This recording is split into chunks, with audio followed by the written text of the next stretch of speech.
Oke Sobat Peziarah semua, terima kasih atas kebersamaannya. Kita jumpa lagi dalam podcast Peziarah. Kali ini kita punya sesi menarik, yaitu Expert Talks bersama Pater Markus Solo dari Vatikan.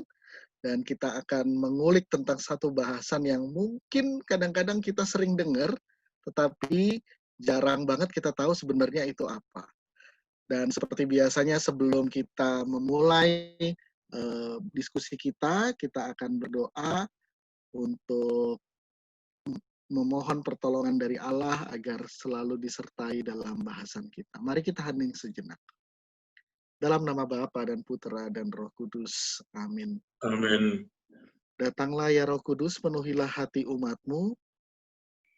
Dan nyalakanlah dalamnya api cintamu. Utuslah roh-Mu, maka segala sesuatu akan diciptakan lagi. Dan engkau akan membaharui muka bumi. Ya Allah, Engkau telah mengajar hati umat-Mu dengan terang Roh Kudus.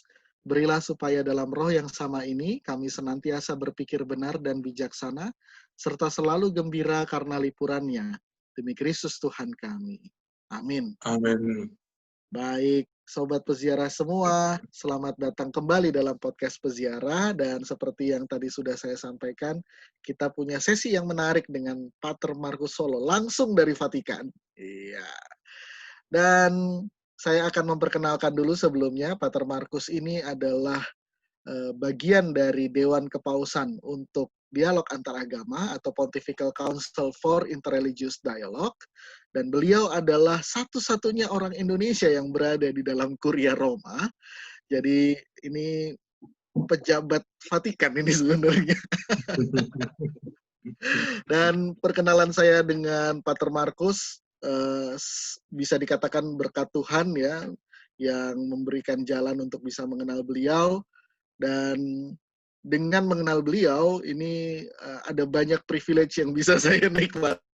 Terutama ketika dapat rejeki berkunjung ke Vatikan, lalu beliau dengan penuh keikhlasan gitu ya, dengan penuh sukacita mengajak untuk berkeliling di Basilika Santo Petrus, kemudian memberikan kesempatan untuk memegang dan mencium kaki patung Santo Petrus gitu ya, yang sekarang sudah terbatas ya Pater ya untuk dipegang dan dicium.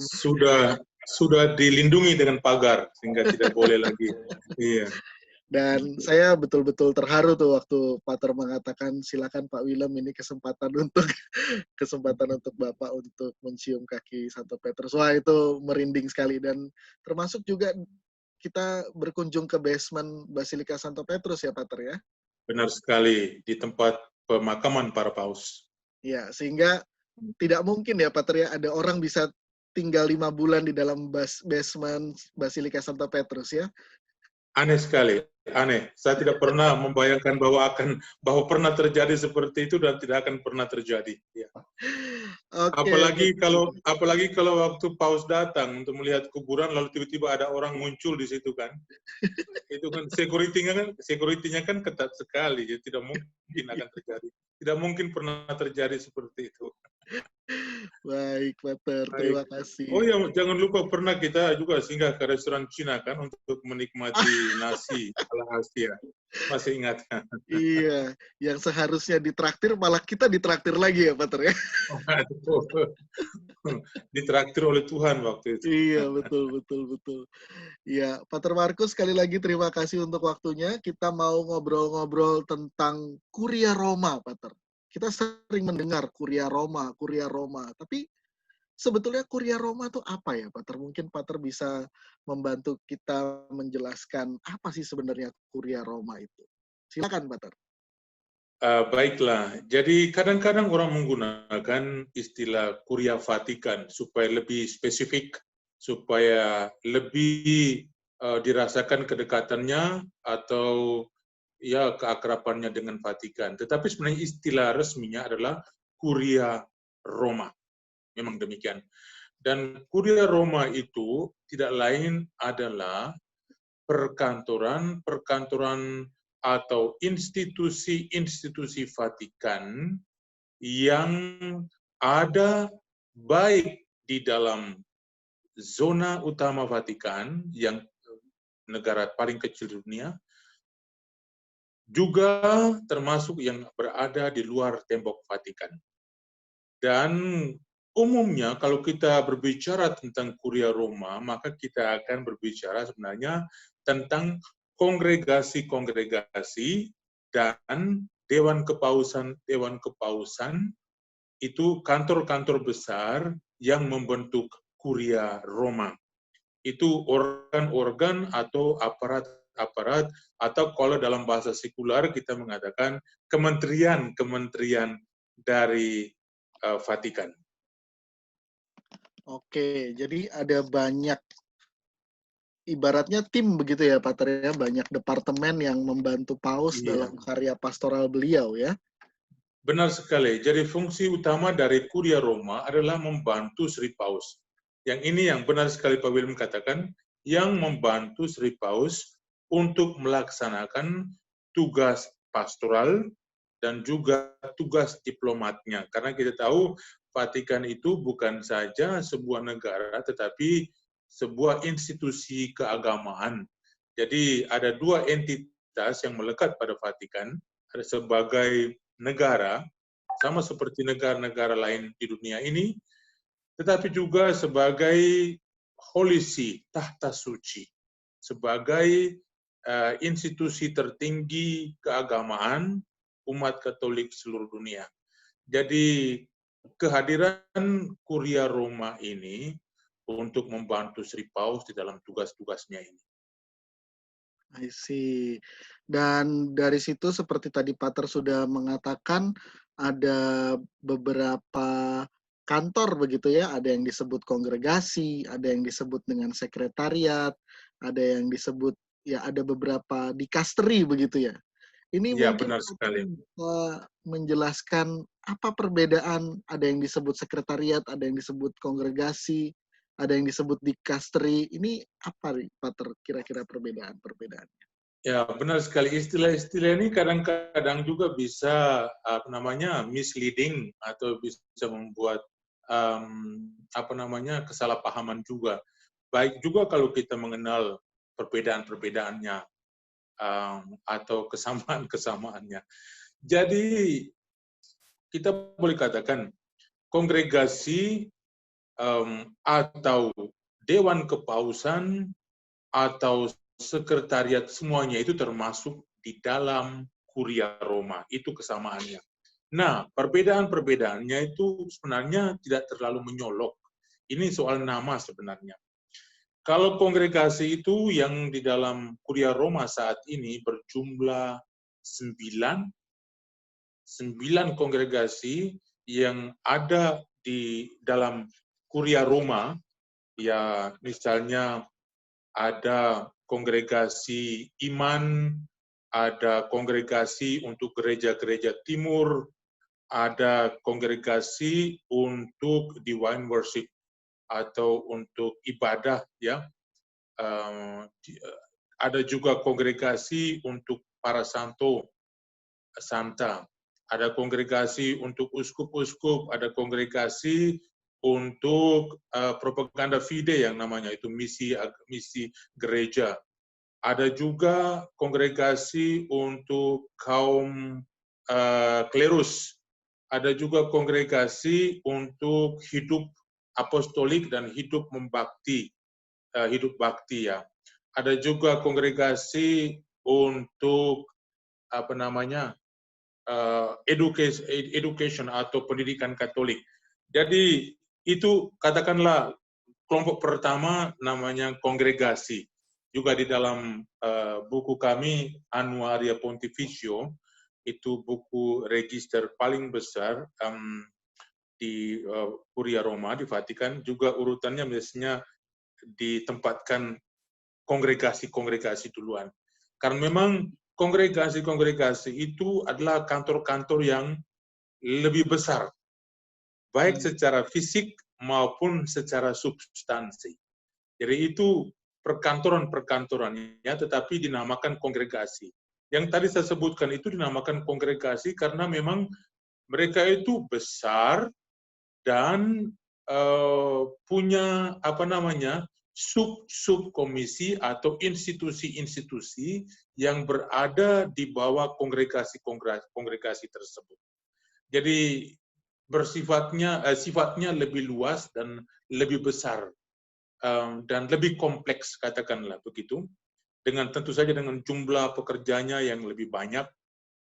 Kalau dibandingkan dengan Pontifical Council atau Dewan Kepausan ini sebenarnya perkantoran-perkantoran yang secara fisik lebih kecil dengan orientasi kerja yang lebih dikatakan lebih fokus kepada secara ke dalam dan secara keluar. Secara ke dalam artinya bahwa mereka merupakan sebuah dewan kepausan atau dewan penasihat paus untuk memberikan masukan-masukan, informasi-informasi penting, menjadi penyalur antara gereja lokal di seluruh dunia dengan Sri Paus menyangkut kompetensi yang mereka pegang. Saya ambil contoh misalnya, Dewan Kepausan untuk Dialog Antar Umat Beragama atau Pontifical Council for Interreligious Dialogue yang tempat saya bekerja saat ini. Jadi dewan kami ini menjadi jembatan antara gereja-gereja lokal di seluruh dunia dengan Paus, bahwa kami mengamat atau mengetahui dengan baik situasi yang ada di seluruh dunia di mana gereja Katolik hidup dan bekerja. Dan di situ kami memberikan informasi masukan kepada Paus supaya Bapak Paus bisa tahu, supaya Bapak Paus lebih mendapat informasi yang valid dari kami dan bisa membantu beliau untuk berpastoral atau membantu beliau supaya mengetahui lebih baik situasi-situasi relasi keagamaan antara umat Katolik dengan umat agama lain di dunia ini. Tetapi juga secara keluar tugas kami, artinya bahwa kami juga mendapat pesan, menerima pesan dari Sri Paus untuk kami bawa ke gereja-gereja lokal, ke seluruh dunia. Jadi peran kami adalah orang biasa katakan sentripetal, tetapi juga sentrifugal secara ke dalam dan secara keluar, inward and outward. Jadi itulah kurang lebih hakikat atau perbedaan dari kongregasi-kongregasi dengan Dewan Kepausan. Kalau kongregasi-kongregasi oleh karena institusi-institusi di bawahnya juga cukup berbeda dan banyak, sehingga kerja mereka atau luas, wilayah cakup kerja mereka menjadi lebih luas daripada Dewan Kepausan. Lalu apa artinya dikasteri? Dikasteri sebenarnya istilah lain dari perkantoran yang ada ini, baik kongregasi maupun Dewan Kepausan. Dikasteri itu adalah sebuah istilah yang pada hakikatnya lebih sekular, yang digunakan oleh pemerintah-pemerintah di dunia-dunia sekular. Digunakan juga di dalam Kuria Roma oleh karena interaksi kami yang sangat banyak dengan dunia di luar Vatikan, sehingga pelan-pelan istilah dikasteri ini juga diadopsi ke dalam Kuria Roma. Tetapi penggunaannya agak terbatas. Itu lebih banyak digunakan di dalam kaitan dengan komunikasi atau kehadiran Vatikan di dalam hubungan atau di luar dari Vatikan. Misalnya kalau kami hadir di wilayah-wilayah di luar Vatikan, istilah kami misalnya untuk lebih dipaham, kami menggunakan istilah dikasteri. Atau dalam komunikasi dengan tempat-tempat lain, institusi-institusi lain di luar Vatikan, kita juga kerap menggunakan kata dikasteri. Jadi dikasteri sebenarnya asalnya dari bahasa Yunani yang lebih menggambarkan sebuah institusi pemerintah, administrasi publik yang lengkap. Jadi istilah ini kurang lebih bisa mewakili hakikat dari kongregasi dan juga Dewan Kepausan di Vatikan, dalam arti bahwa sebuah administrasi publik yang lengkap sehingga kami juga kerap menggunakan kata dikastri. Tetapi secara ke dalam dan dalam komunikasi-komunikasi resmi atau sangat resmi, kita biasa menggunakan secara distinktif atau berbeda kongregasi dan Dewan Kepausan. Kadang-kadang juga secara kerap kita gunakan kata kantor, kantor. Tetapi istilah resminya sebenarnya kongregasi dan Dewan Kepausan. Mungkin inilah yang bisa saya katakan menyangkut Kuria Roma, kongregasi, dan Dewan Kepausan. Tetapi, berkaitan erat dengan penjelasan ini, kita boleh menyinggung kata sekretariat. Nah, sekretariat ini satu institusi di dalam Kuria Roma yang sebenarnya tidak termasuk di dalam Dewan Kepausan dan juga kongregasi. Yang saya maksudkan di sini adalah sekretariat negara. Kita tahu bahwa Vatikan ini mempunyai dua entitas yang melekat pada dirinya sebagai sebuah negara yang berdikari dan suveren sama seperti negara-negara lainnya, dan juga sebagai tahta suci. Dua entitas. Nah, sebagai tahta suci, Vatikan ini memiliki sebuah organ yang paling tinggi di bawah Paus yang membawahi atau mengatur roda kerja di dalam Kuria Roma, yaitu Sekretaris Negara. Sekretaris Negara di Vatikan juga memiliki dua seksi.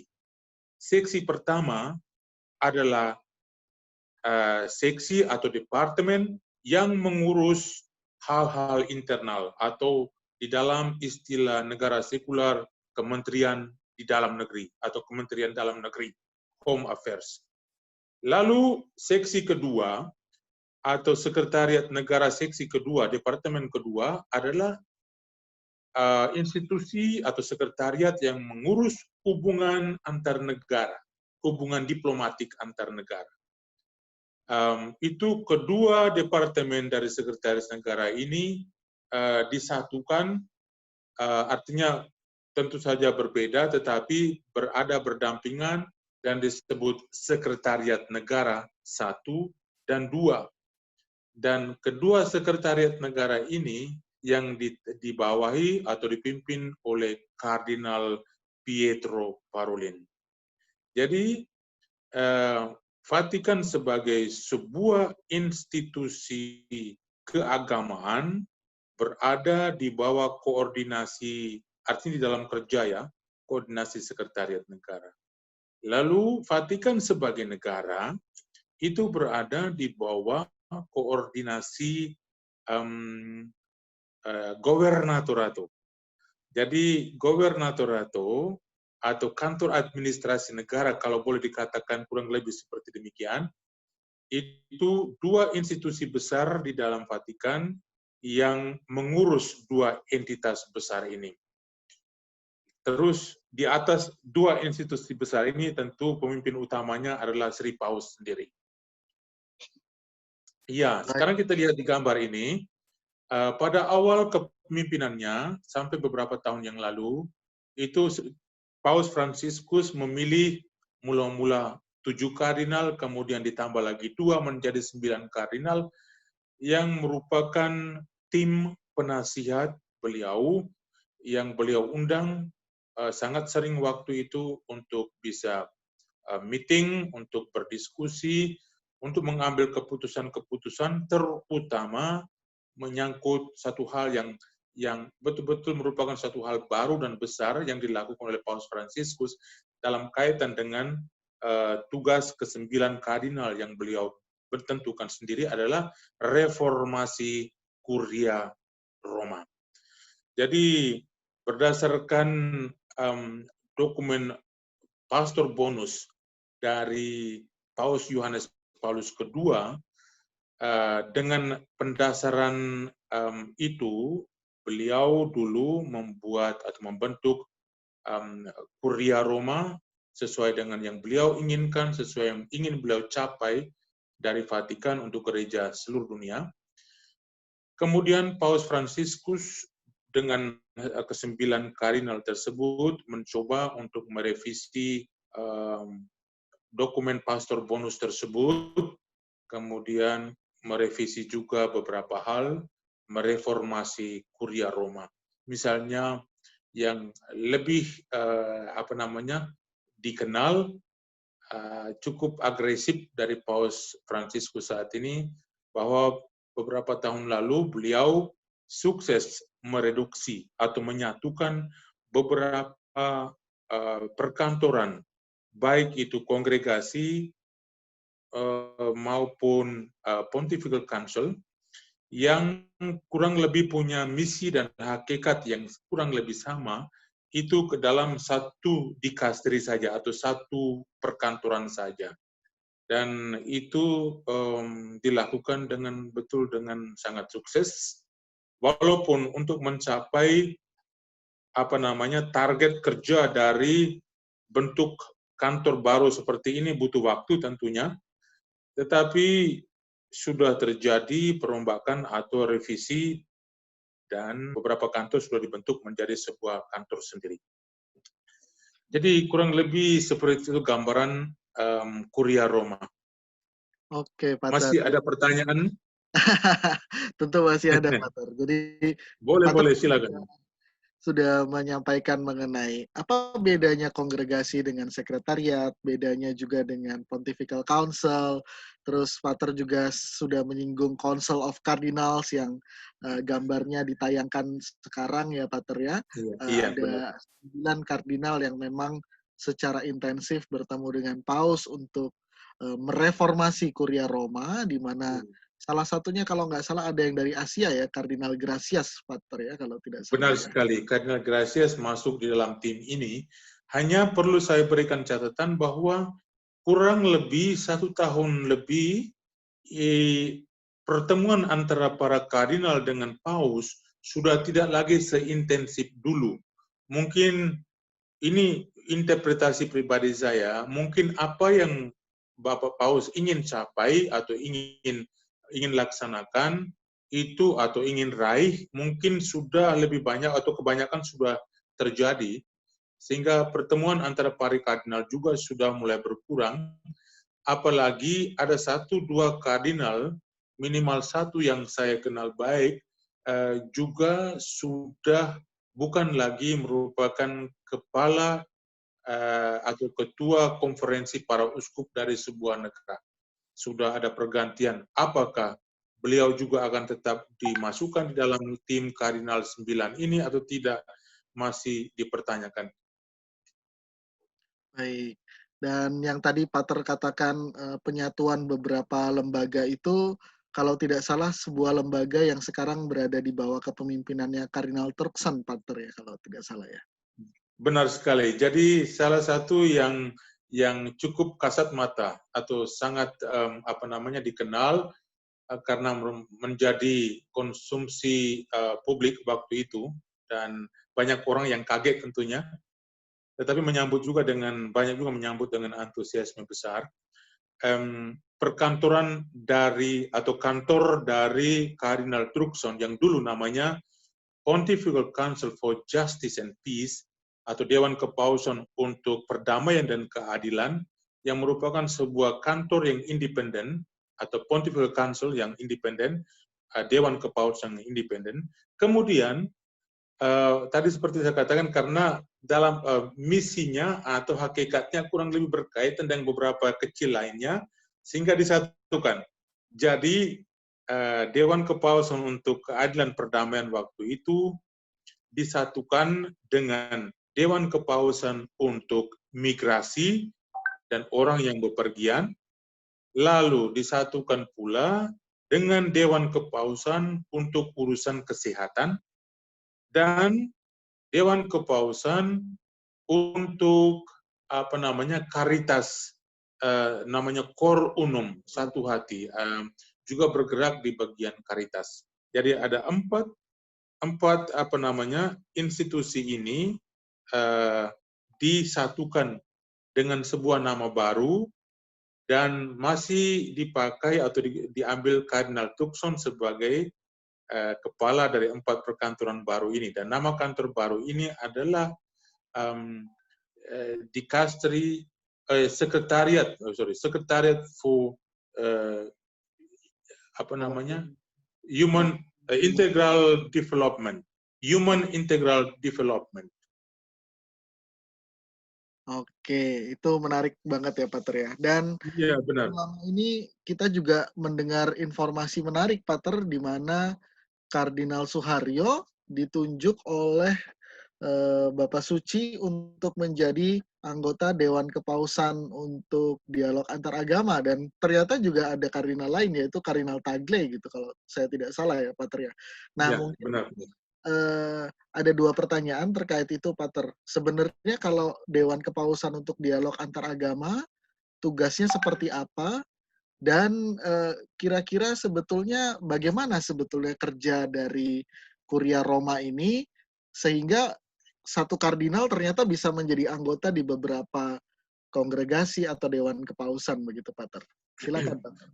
Iya, benar sekali. Jadi pertama-tama saya juga sudah menulis sebuah WhatsApp, berita WhatsApp kepada Kardinal kita, Kardinal Ignatius Suharyo, untuk menyampaikan selamat dari pihak saya, dan senang beliau juga sudah membalas kepada saya bahwa beliau terpilih menjadi member atau anggota dari Dewan Kepausan untuk Dialog Antar Umat Beragama tempat saya bekerja. Beliau juga sebelumnya sudah dipilih menjadi member atau anggota untuk kongregasi propaganda fide, ya, untuk penyebaran iman.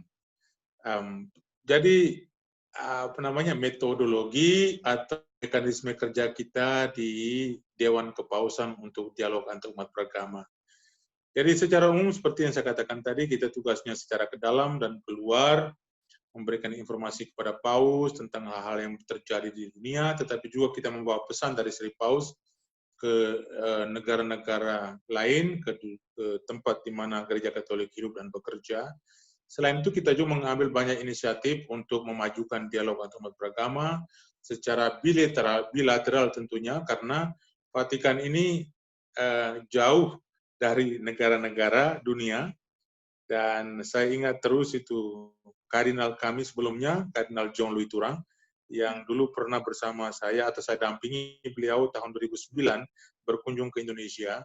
Beliau selalu mengulangi pada setiap kesempatan, ingat bahwa dialog lintas agama tidak terjadi di kantor kami, atau biasanya nama jalan di tempat kantor kami ini menuju Vatikan namanya Via della Conciliazione, sehingga beliau katakan bahwa dialog lintas agama tidak terjadi di Via della Conciliazione di Vatikan, tetapi di gereja lokal, di mana orang umat hidup berdampingan.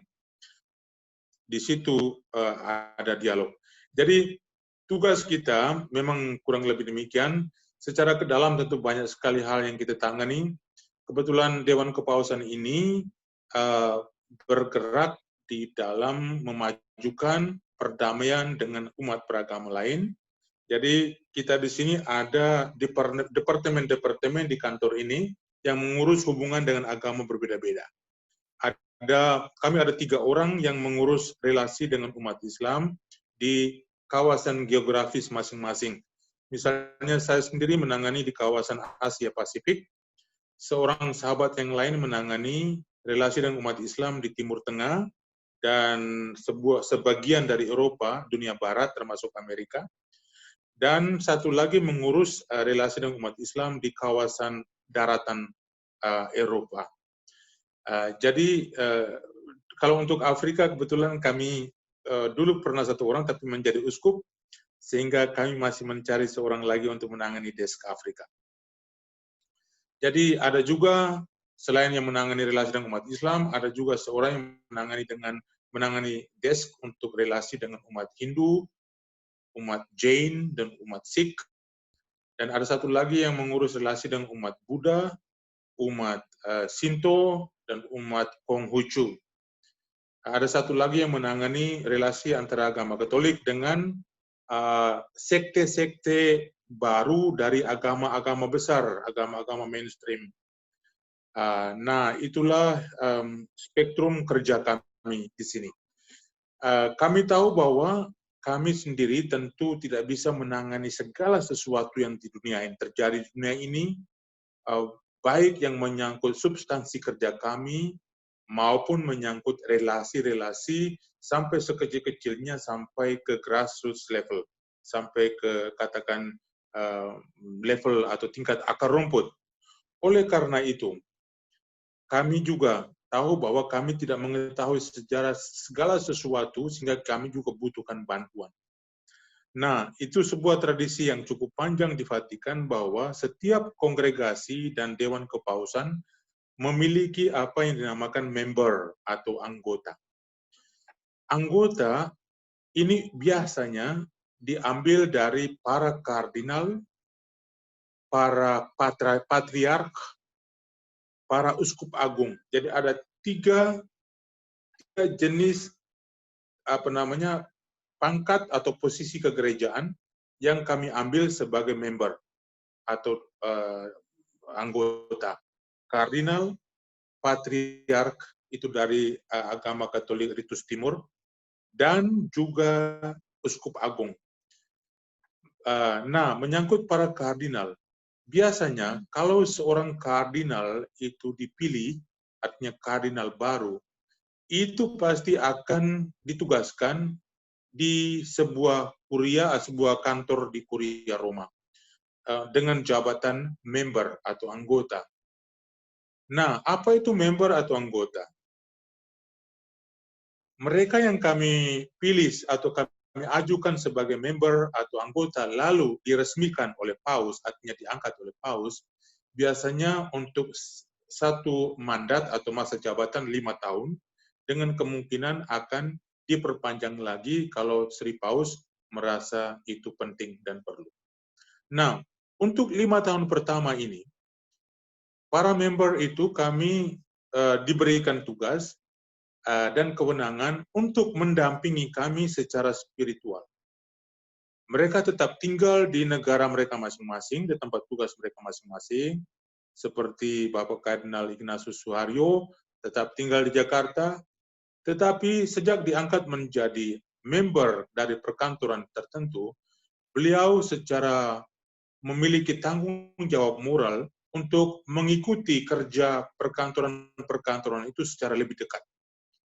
Jadi beliau bisa juga membantu dengan memberikan informasi-informasi, masukan-masukan kepada kami, memberikan anjuran-anjuran apa yang harus bisa dibuat atau apa yang perlu ditingkatkan.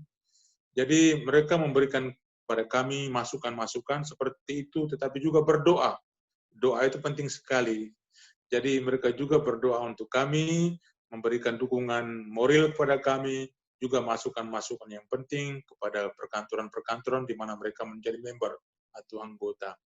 Nah, di dalam jangka waktu 5 tahun ini, umumnya setiap perkantoran Vatikan, Kuria Roma, baik kongregasi maupun Pontifical Council atau Dewan Kepausan, menyelenggarakan sebuah pertemuan plenary assembly, rapat paripurna. Biasanya rapat paripurna itu terjadi antara 2 sampai 3 tahun sekali di Vatikan. Nah, pada kesempatan itu kami mengundang para members secara resmi untuk hadir langsung di Kuria Roma. Tentu saja kalau nggak ada corona ya, kalau nggak ada coronavirus, beliau-beliau itu akan datang ke sini. Jadi biasanya seperti itu, Kak. Tapi kalau seandainya mereka hadir di Vatikan, ada kunjungan-kunjungan ke Vatikan, entah untuk urusan apa aja, lalu memiliki keinginan untuk mampir di kantor di mana mereka menjadi member, tentu kami sangat menerima mereka, sangat senang menerima, karena pada kesempatan itu kita bisa berdiskusi, mendengar dari mereka. Jadi kurang lebih peranan para member seperti itu. Nah, di dalam struktur kerja dari Pontifical Council dan juga dari kongregasi di Kuria Roma, selain ada member, ada juga satu kelompok lain lagi yang berada di bawah members, namanya consultors atau para penasihat. Para penasihat itu biasanya kami miliki dari para uskup, para romo, para suster, para awam yang punya kompetensi di bidang itu, masing-masing di mana misalnya di Dewan Kepausan Dialog Antar Umat Beragama. Nah, mereka-mereka itu kita juga undang atau diangkat oleh Paus menjadi consultors atau penasihat. Jumlah mereka kurang lebih sama, antara 25 sampai 30 orang. Jadi kalau ada pertemuan paripurna dari Dewan kami, itu kita bisa tahu betapa internasionalnya dan betapa ramainya. Karena para kardinal, para patriark, para uskup agung, para uskup semuanya sampai kita semua juga hadir, sehingga biasanya sangat ramai dan sangat indah. Baik, Pater. Kalau penjelasan mengenai Dewan Kepausan untuk dialog antaragama mungkin bisa dilukiskan dari lukisan yang ada di tayangan ini ya, Pater ya. Mungkin Pater boleh cerita sedikit lukisan ini. Iya, benar sekali. Jadi untuk Dewan kami misalnya, Dewan Kepausan untuk Dialog Antar Umat Beragama, kami memiliki sebuah deskripsi yang cukup umum lah, yang dituangkan di dalam lukisan kanvas. Dan ini seperti Pak William sendiri pernah lihat dan sudah foto di depannya, itu persis kami gantungkan atau tempelkan di pintu masuk dari Dewan Kepausan untuk agama. Nah, sejarah singkat dari lukisan ini terjadi pada tahun atau dilakukan atau dibuat pada tahun 1978 oleh seorang seniwati berkebangsaan atau turunan kelahiran Prancis yang hidup di Roma, terutama waktu itu hidupnya di Milano pada tahun 1978 kemarin. Beliau adalah seorang seniwati, seorang pelukis, dan punya relasi yang sangat kuat dengan gereja waktu itu. Nah, saat itu seperti kita tahu tahun 1978 itu awal-awal dari masa pontifikat atau masa kepausan dari Paus Yohanes Paulus II. Nah, Paus Yohanes Paulus II waktu itu meminta seniwati ini yang bernama Dolores Putold, meminta Dolores Putold untuk melukiskan spirit atau roh dari dokumen Nostra Aetate, salah satu dari 16 dokumen resmi Konsili Vatikan II. Nah, dokumen Nostra Aetate ini merupakan dasar pijak resmi dan juga merupakan orientasi pegangan dari Dewan Kepausan untuk Dialog Antar Umat Beragama di dalam tugasnya untuk memajukan dialog antar umat beragama. Kemudian Dolores Putold, si seniwati ini berpikir tentu saja dia membaca dulu dokumen yang merupakan dokumen terpendek dari 16 dokumen utama dari Vatikan, dari Konsili Vatikan II. Lalu beliau melukiskannya seperti ini. Nah, lukisan ini seperti juga saya katakan menggambarkan hakikat, misi, dan tujuan serta perilaku Gereja Katolik setelah Konsili Vatikan II. Artinya bahwa Gereja Katolik meninggalkan segala sesuatu yang diyakini dan yang hidup sebelum Konsili Vatikan II. Kita tahu Konsili Vatikan II itu dilakukan dari tahun 1962 sampai 1963.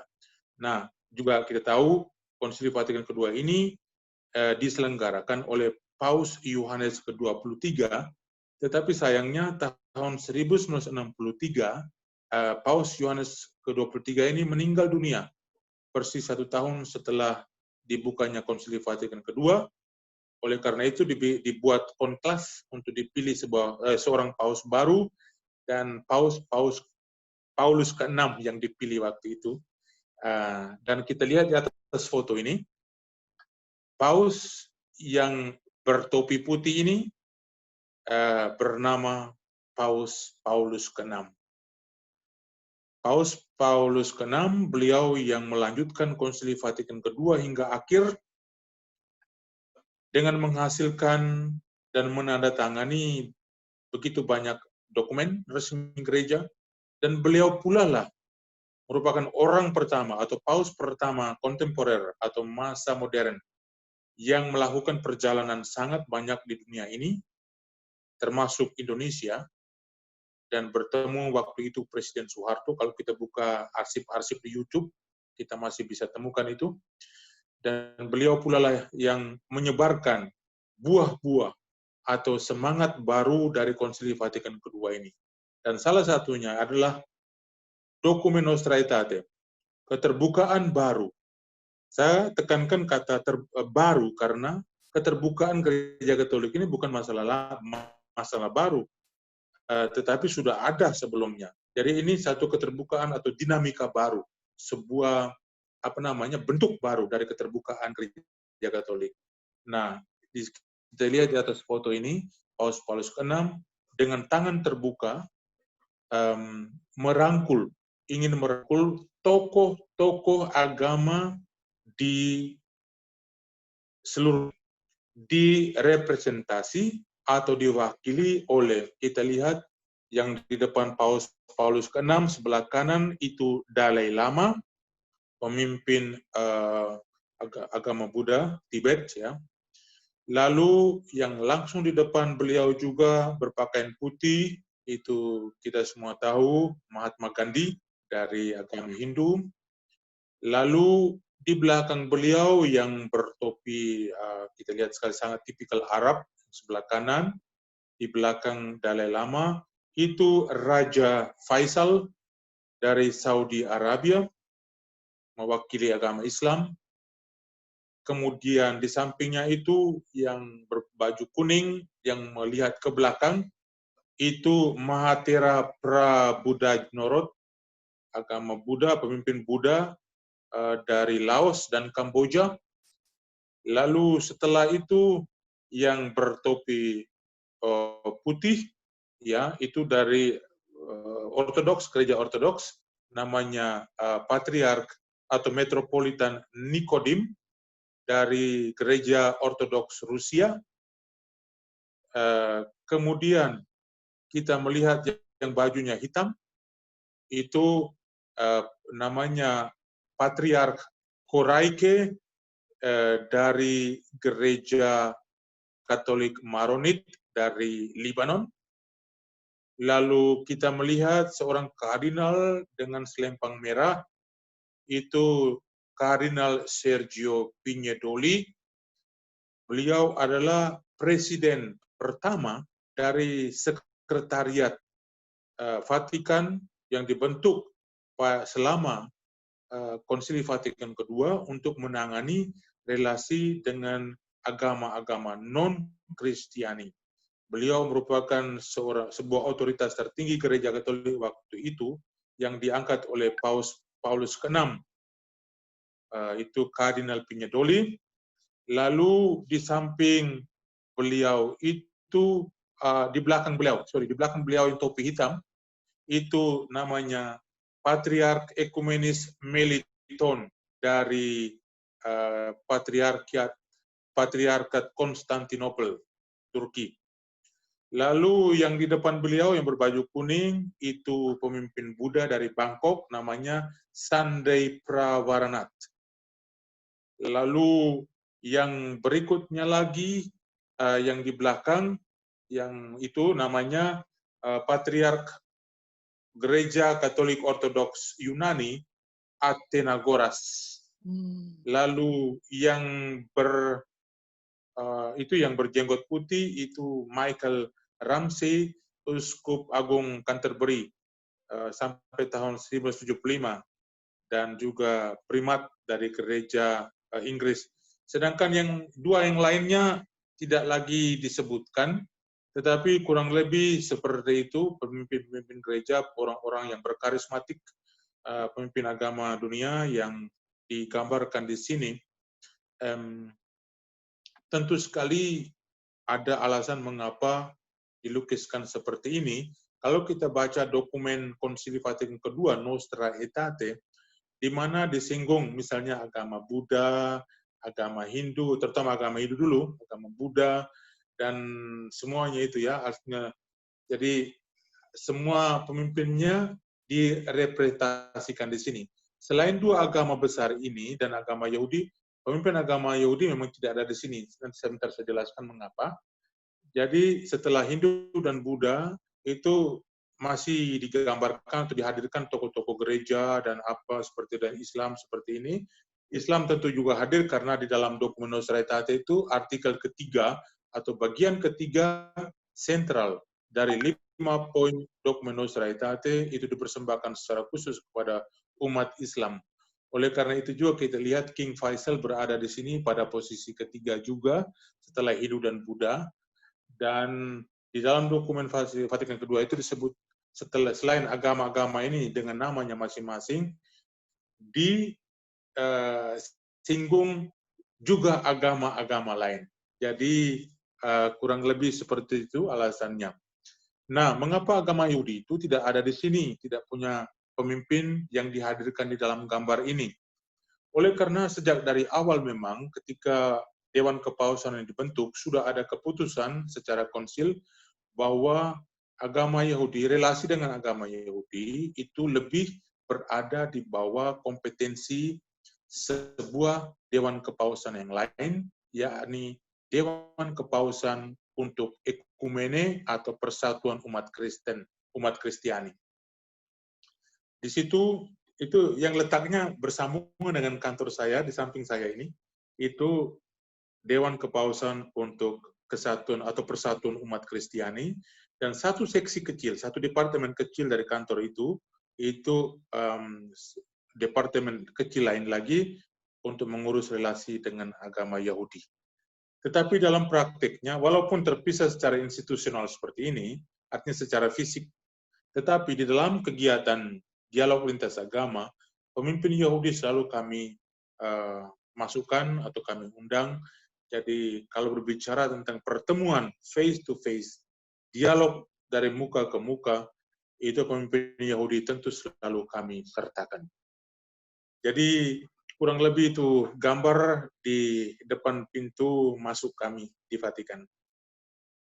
Baik, Pater Markus, terima kasih banyak informasinya mengenai Dewan Kepausan untuk dialog antaragama, dan Pater juga sudah menjelaskan mengenai bagaimana sistem kerjanya, bagaimana arti dari terpilihnya Kardinal Suharyo, menjelaskan juga tentang gambar tadi yang ternyata punya makna yang sangat mendalam terkait dengan dokumen Nostra Aetate ya Pater ya. Iya, jadi kalau sebenarnya Pak William, kalau seandainya dan teman-teman, kalau seandainya kita tentu saja orang bilang sebuah gambar berbicara lebih dari 1000 kata ya.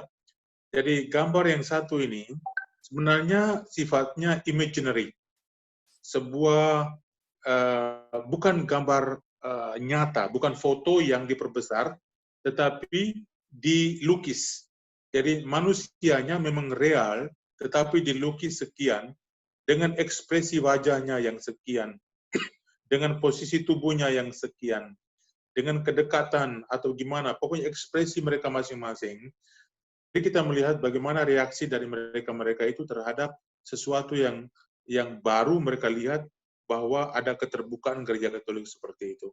Dan kalau kita lihat lagi, gambar itu, Paulus ke-6, ketika dia berdiri dengan tangan terbuka dan merangkul semua orang, bayangan yang ada di bawah dia ternyata membentuk sebuah salib. Bayangan Paulus ke-6 itu membentuk sebuah salib hitam di atas lantai. Dan justru pemimpin-pemimpin agama-agama ini datang mendekati salib tersebut, lalu ingin berdialog. Jadi sekaligus juga ingin mengatakan bahwa dialog itu tidak selamanya mudah. Ada salibnya juga. selalu ada salibnya. Tetapi indahnya bahwa walaupun ada salib, walaupun ada tantangan, walaupun ada kesulitan-kesulitan, tetapi semua orang tetap berada bersama untuk berdialog. Dan lihat lokasinya, lokasi yang di mana terjadi pertemuan itu adalah lapangan Santo Petrus. Kita bisa lihat kolonatnya atau tiang-tiangnya yang ada di sekitar itu. Jadi pertemuan terjadi di dalam wilayah Vatikan.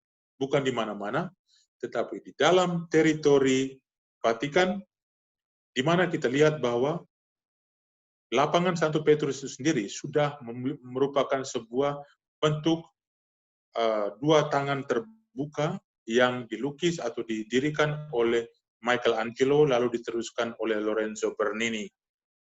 Dan di situ ada dua tangan yang terbuka secara double. Pertama, dari bangunan lapangan Santo Petrus itu sendiri yang bersifat dua lengan yang terbuka, kemudian Paulus ke-6 sendiri yang sudah berada di dalam dua lengan yang terbuka, juga memiliki dua lengan yang terbuka untuk memeluk petinggi-petinggi agama. Jadi ini merupakan keterbukaan baru yang luar biasa kuatnya. Keren banget, Pater. Nah, mumpung ini ada teman-teman muda, Pater dari Jakarta, ada William, kemudian Olivio dari Jombang, kemudian Unyi ada dari Bengkayang. Ada dua pertanyaan terakhir, Pater.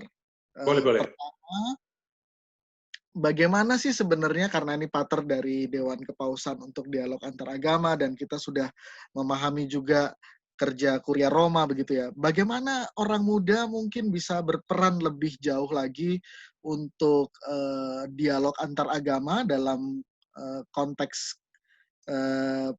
konteks dirinya begitu ya. Dan terakhir, kalau ada, kan kadang-kadang ada agama yang dibilang aliran sesat begitu, Pater ya. Kira-kira Dewan Kepausan untuk dialog antaragama ini bagaimana menghadapinya? Dua pertanyaan terakhir, Pater. Baik, yang pertama menyangkut peran anak muda di dalam dialog lintas agama. Oh ya, saya ingin menggarisbawahi sekali lagi bahwa peran anak muda itu betul-betul sangat penting di dalam proses peace building, di dalam proses memajukan dialog antar umat beragama untuk perdamaian dan keharmonisan atau kerukunan di dunia, terutama di komunitas-komunitas negara maupun juga yang lebih kecil sampai ke tingkat akar rumput. Jadi kita tahu peran anak muda itu di mana-mana sebagai jaminan terhadap keberlangsungan sebuah masa depan. Juga di dalam gereja Katolik, tentu saja.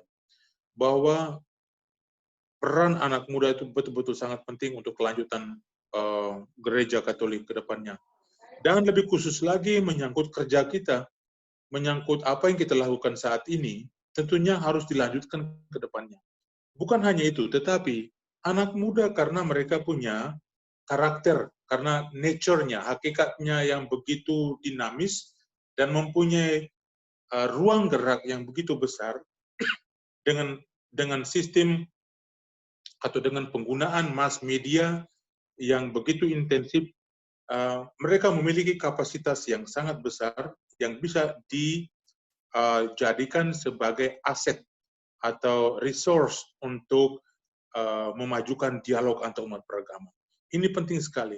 Saya ingat, sebelum saya bergabung di Dewan Kepausan ini pada tahun 2007, itu beberapa tahun sebelumnya sudah diadakan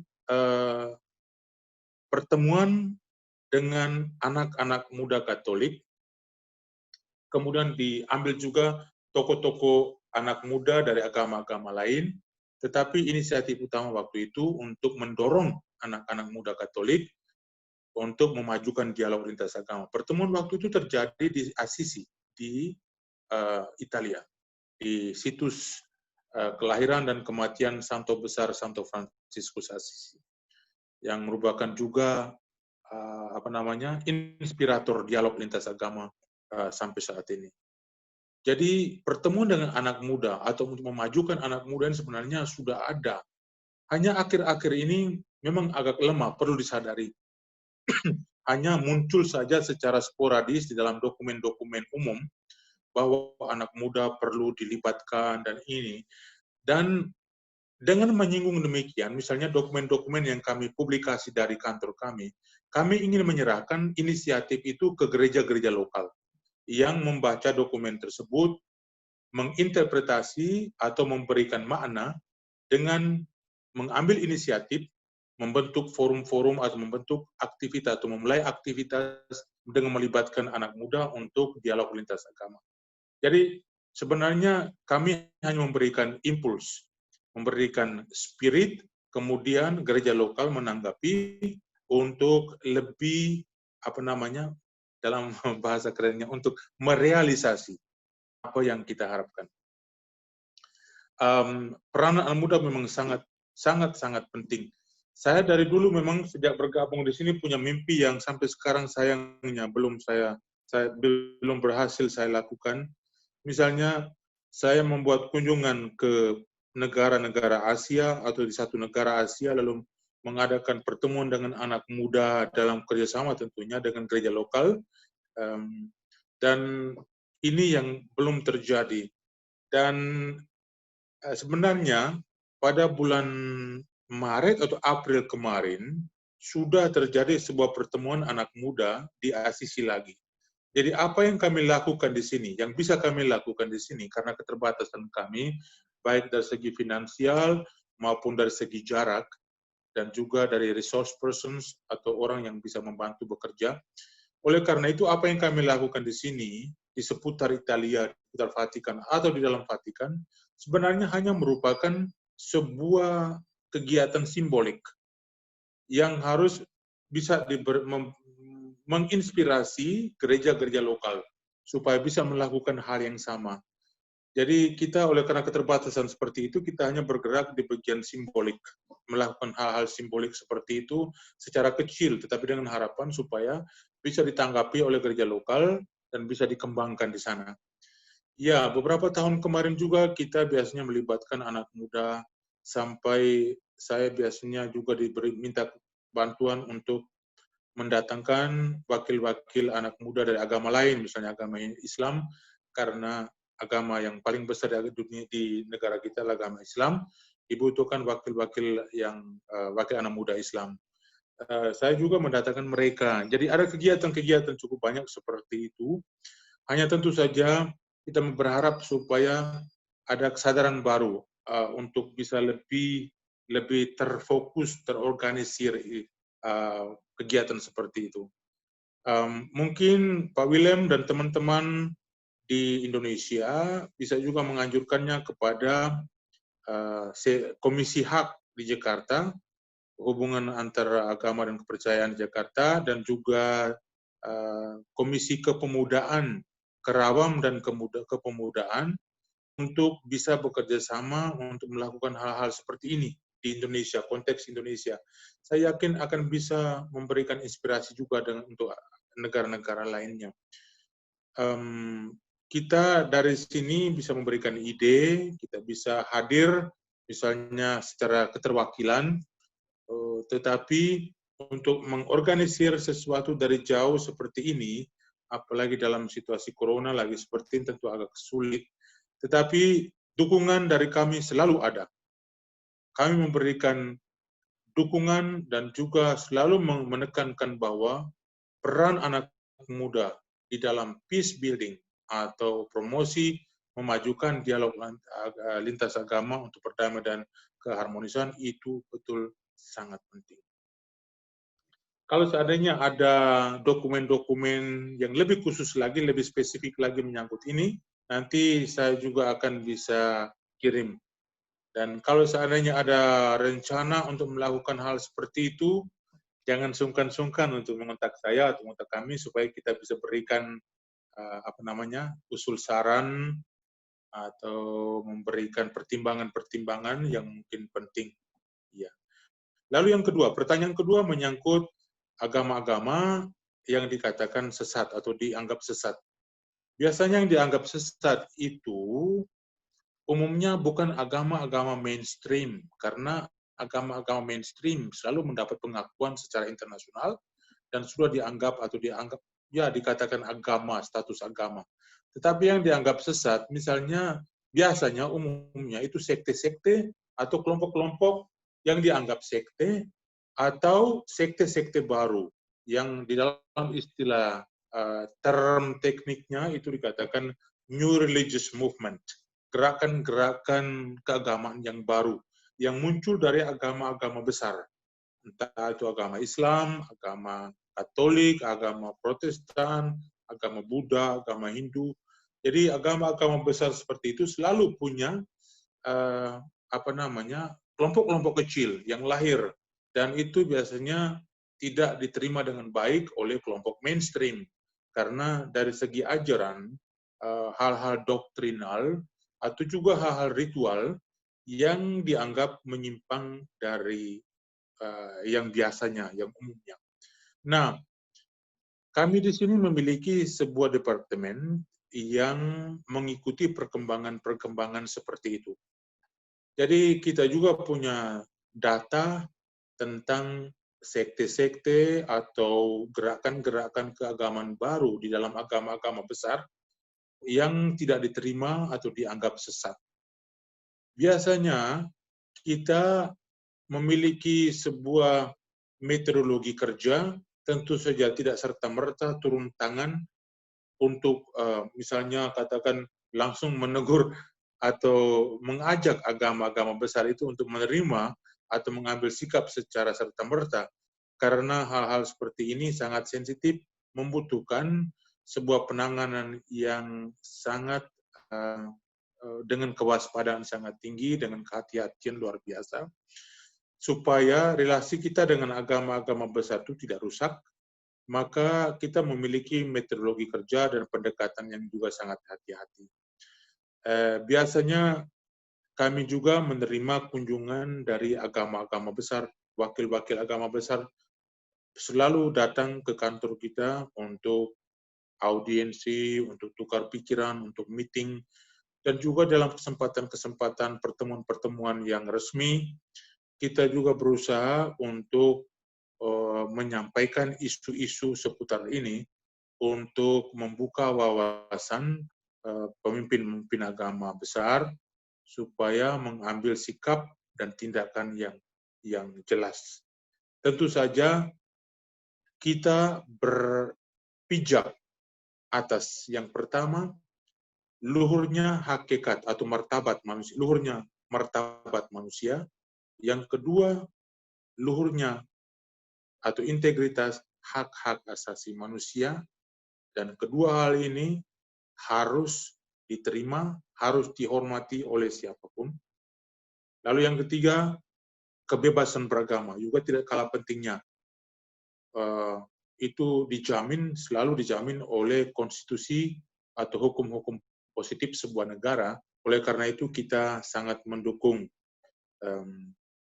Tetapi keputusan terakhir tentu kita serahkan kepada agama-agama besar tertentu atau agama besar tersebut dalam kerjasama dengan pemerintah lokal untuk menyelesaikan masalah ini.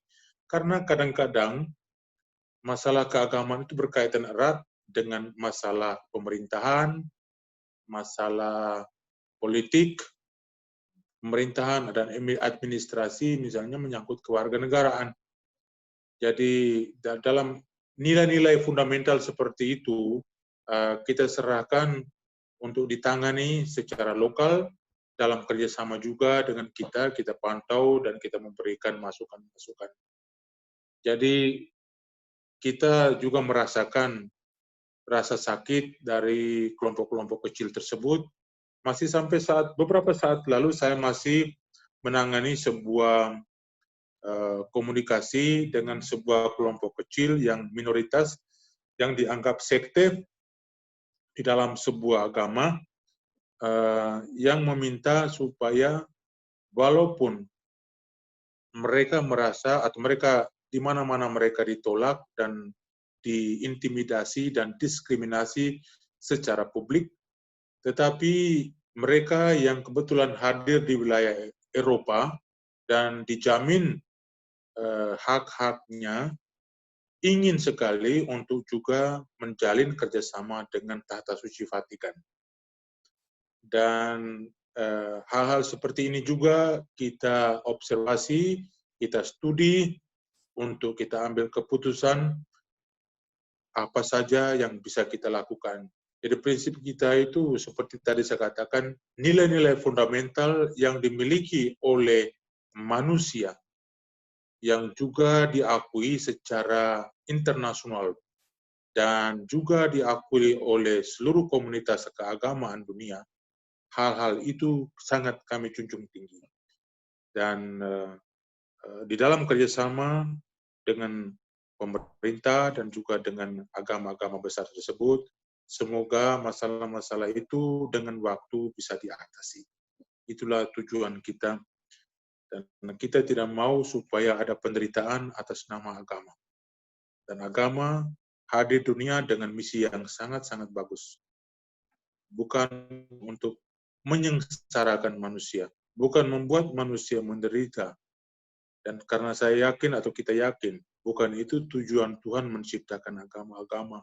Oleh karena itu, kita juga bekerja di jalur yang baik dan membangun untuk memberikan kebahagiaan dan kesejahteraan, perdamaian, dan keadilan kepada semua orang.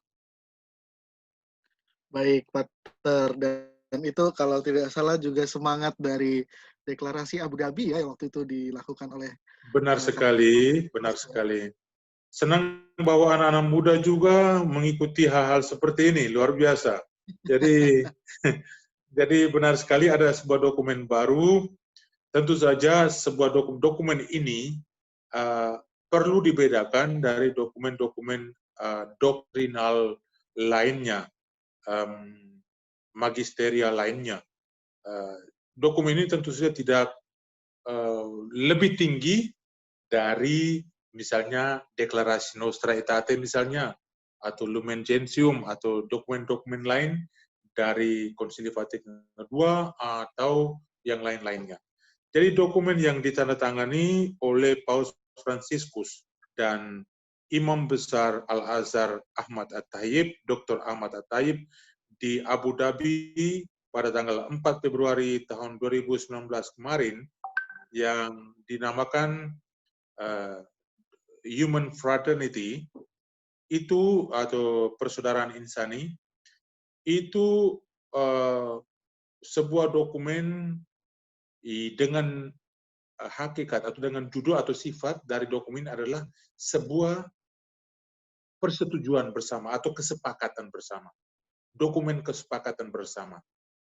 Ini harus dipegang kuat supaya bisa memberikan penjelasan tentang karakter dokumen tersebut. Jadi sesuatu yang disepakati bersama dari agama Islam dan juga dari agama Islam dominan Sunni Islam Sunni ya, dan juga dari agama Katolik.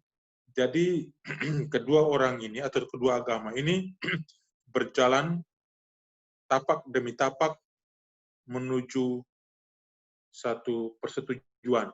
Artinya bahwa mereka membawa nilai-nilai dari dua agama masing-masing yang dianggap merupakan titik temu. Artinya bahwa ada juga hal-hal yang tidak merupakan kesepakatan bersama, yang tidak bisa dipertemukan, dan itu yang ditinggalkan.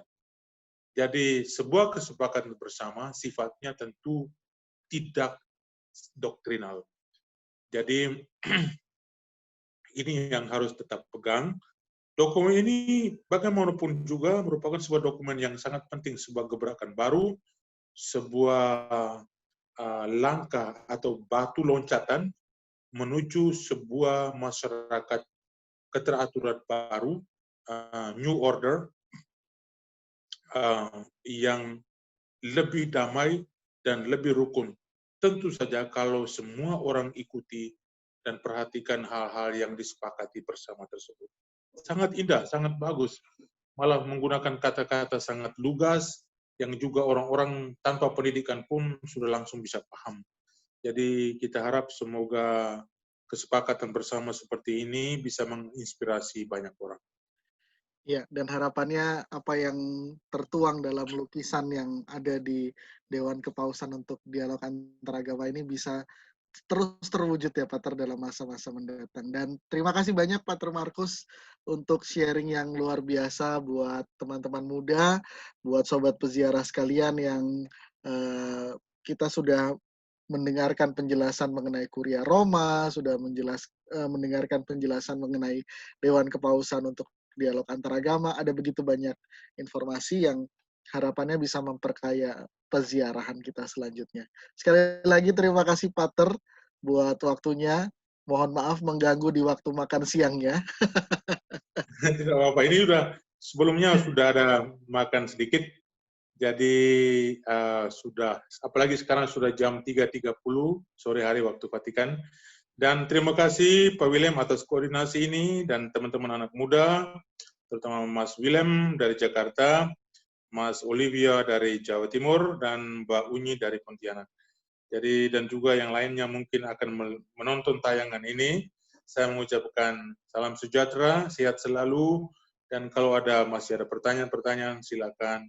Karena tujuan kita ingin saling memperkaya, mumpung saya saat ini masih ada di Vatikan, karena kalau saya tidak ada lagi mungkin juga tidak ada lagi karena tidak ada orang Indonesia di sini, harap agar ada lagi yang menggantikan sehingga bisa Iya, memberikan informasi lebih lengkap lagi. iya, Pater. Sehat selalu, Pater ya. Dalam pekerjaan juga semoga selalu semangat. Dan teman-teman sekalian, mari kita tutup perjumpaan kita. Karena tadi sudah mulai dengan doa, mari kita tutup dengan doa. Mari kita hening sejenak. Kemuliaan kepada Bapa dan Putra dan Roh Kudus, seperti pada permulaan, Pada permulaan, sekarang, selalu, dan sepanjang segala abad. Amin. dalam nama Bapa dan Putra dan Roh Kudus. Amin. Salam sejahtera ke tanah air Indonesia dari Vatikan.